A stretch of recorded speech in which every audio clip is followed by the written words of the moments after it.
और 62 सप्ताह के बाद वह अभिषिक्त घात कर दिया जाएगा और उसका कुछ न बचेगा, और आने वाली प्रधान की प्रजा नगर और पवित्र स्थान को नाश कर डालेगी।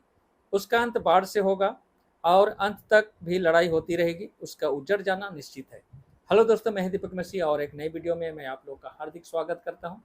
यह वीडियो भी जजमेंट सीरीज का एक वीडियो है और आज हम 13वें पार्ट में हैं। इसी तरह का रहस्य खोलने वाले वीडियो अगर आपको पसंद है तो मेरे इस चैनल में जुड़िए, इसे सब्सक्राइब कीजिए और बेल आइकन को ऑन करके रखिए ताकि इमीडिएट आपको नोटिफिकेशन मिल जाए। तो देरी ना करते हुए चलिए आज का वीडियो को हम लोग शुरू करते हैं। तो दोस्तों, परमेश्वर का जजमेंट के जो अदालत लगने वाली है उसका जो टाइमिंग के बारे में दानियल की पुस्तक में हमें मिलता है, जहां पर 2300 साल का सबसे लॉन्गेस्ट प्रोफेसी को दिखाया गया है और उसका एंडिंग पॉइंट ही है जो परमेश्वर की अदालत बैठने का समय है। और उसको हम लोग पिछले वीडियो में डिकोड किया है।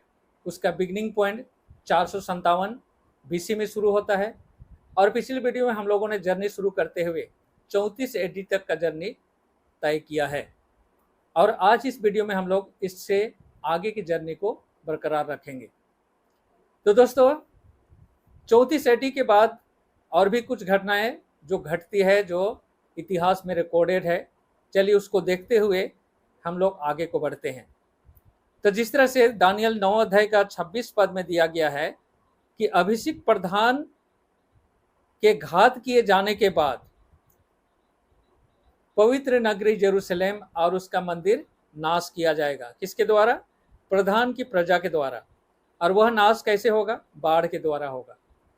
तो सबसे पहले इस घटना को हम लोग थोड़ा सा डिकोड कर लेते हैं। तो दोस्तों, बाढ़ यानी पानी प्रोफेसी में लोगों की भीड़ को दिखाता है और इसका क्लू आपको प्रकाशित वाक्य पुस्तक 17 अध्याय का 15 पद में मिलेगा। तो यहाँ पर बाढ़ का मतलब है ऐसा पानी जो फोर्स के साथ आता है, लेकिन इसका जो लिटरल मीनिंग है सेना, आक्रमण। क्योंकि सेना जब आक्रमण करती है तो सामने जो भी पड़ता है उसे पूरी तरह से उजाड़ देता है। उसी तरह से जेरूशलेम जो नगर है और मंदिर है, इस सेना के द्वारा ही नाश किया जाएगा। और वह सेना किसका होगा? प्रधान की प्रजा होगा। अब प्रधान कौन है? सबसे पहले उसे हम लोग डिकोड कर लेते हैं। तो यीशु से अच्छा कौन बता सकता है? तो चलिए हम लोग उसके पास जाते हैं और इस प्रधान के बारे में यीशु हमें जो बताता है वो हमें मिलता है यूहन्ना की पुस्तक 14 अध्याय का 30 पद में। यीशु कहता है, मैं तुमसे अब और अधिक न कहूंगा क्योंकि इस संसार का शासक आ रहा है और उसका मुझ पर कोई अधिकार नहीं।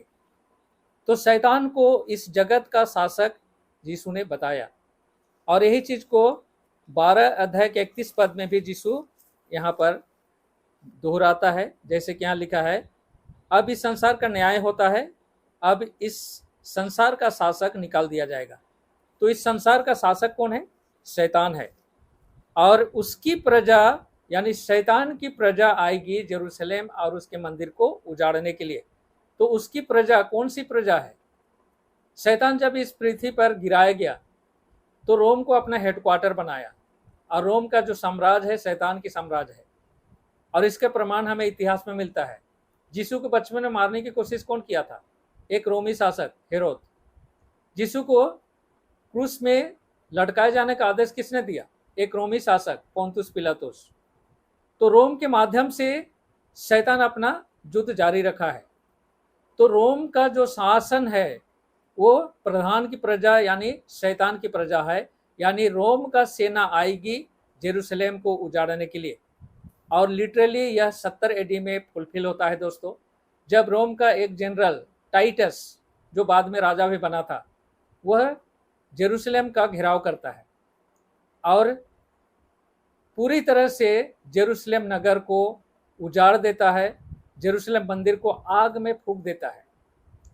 और इस जेरूशलेम के उजड़ जाने के बारे में यीशु ने जब मनुष्य के रूप में इस पृथ्वी पर था तो लिटरली अपने मुंह से भी भविष्यवाणी किया। जब वह गधे में बैठकर जेरूशलेम में प्रवेश किया तो उस समय उसने रोया, इस जेरूशलेम के उजड़ जाने के दुख में। यीशु ने जो भविष्यवाणी किया था उसको मत्ती ने भी और लूक ने भी अपने पुस्तक में रिकॉर्ड किया है।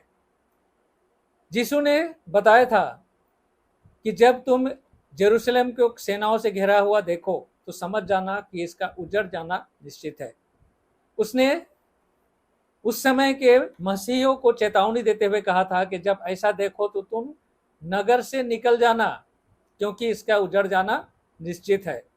और लिटरली 70 एडी में जेरूशलेम और जेरूशलेम मंदिर पूरी तरह से इससे रोमन जनरल टाइटस के द्वारा डिस्ट्रॉय कर दिया जाता है दोस्तों। तो जो प्रोफेसी दानियल के समय में लिखा गया एक्यूरेट उसी टाइम में 1 by 1 फुलफिल होते हुए इतिहास उसका प्रमाण हमें दे रही है। चलिए हम लोग आगे की सफर में चलते हैं। तो यहाँ पर जो टाइमिंग जो दिया गया है दोस्तों वो 490 साल का टाइमिंग दिया है जो 34 एडी में समाप्त होता है।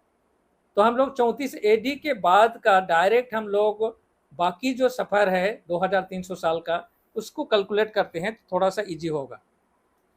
ये 70 एडी की जो घटना है उसको हम लोग सेपरेट रखते हैं क्योंकि उसका टाइमिंग यहाँ पर मेंशन नहीं किया गया है, किंतु ये होने वाली थी उसके बारे में यहाँ भविष्यवाणी किया गया था और 70 एडी में वो फुलफिल हो चुका है।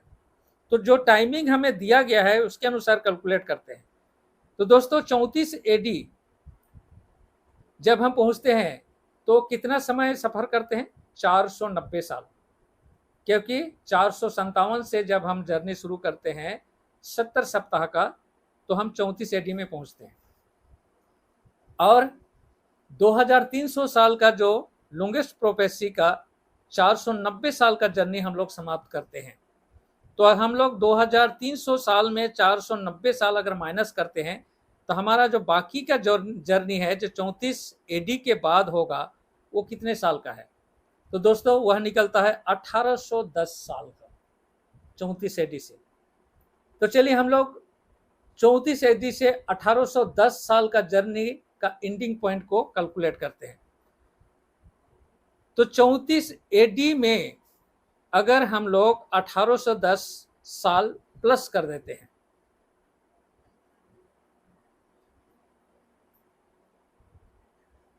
तो हम कहां पहुंचते हैं? 1844 एडी में। तो दोस्तों 2300 साल का जो एंडिंग पॉइंट है वो है 1844 एडी। और दानियल 8 अध्याय का 14 पद के अनुसार परमेश्वर की जो अदालत शुरू होगी इसी 2300 साल का लॉन्गेस्ट प्रोफेसी के एंडिंग पॉइंट में। तो दोस्तों 1844 में परमेश्वर की वह अदालत जहां हमारा जजमेंट हो रहा है वो चालू हो चुका है और आज हम 2023 साल में जी रहे हैं। तो समझ लीजिए कि अभी हम उस अदालत के रनिंग पोजीशन में जीवन यापन कर रहे हैं और 1 by 1 इस पृथ्वी पर रहने वाले सभी लोगों का खाता वहां पर चेक किया जा रहा है, उसका जीवन का प्रत्येक घटना को ऑडिट किया जा रहा है और फाइनल लिस्ट बनाने का काम चालू है दोस्तों। तो दोस्तों इस समय यदि हम सीरियस नहीं होते हैं तो निश्चित है कि हमारा नाम जीवन के पुस्तक से काट दिया जाएगा। अगर हम में कोई ऐसा पाप पाया जाता है जिसका प्रायश्चित हम लोगों ने नहीं किया तो वह हमें जीवन की पुस्तक से निकाल बाहर करेगा। तो दोस्तों आज के वीडियो में यहीं पर क्लोज करता हूं। मिलता हूं इसी तरह का और एक वीडियो में। तब तक परमेश्वर के आशीषों का आनंद उठाइए। परमेश्वर आप लोगों के साथ हो। आमीन।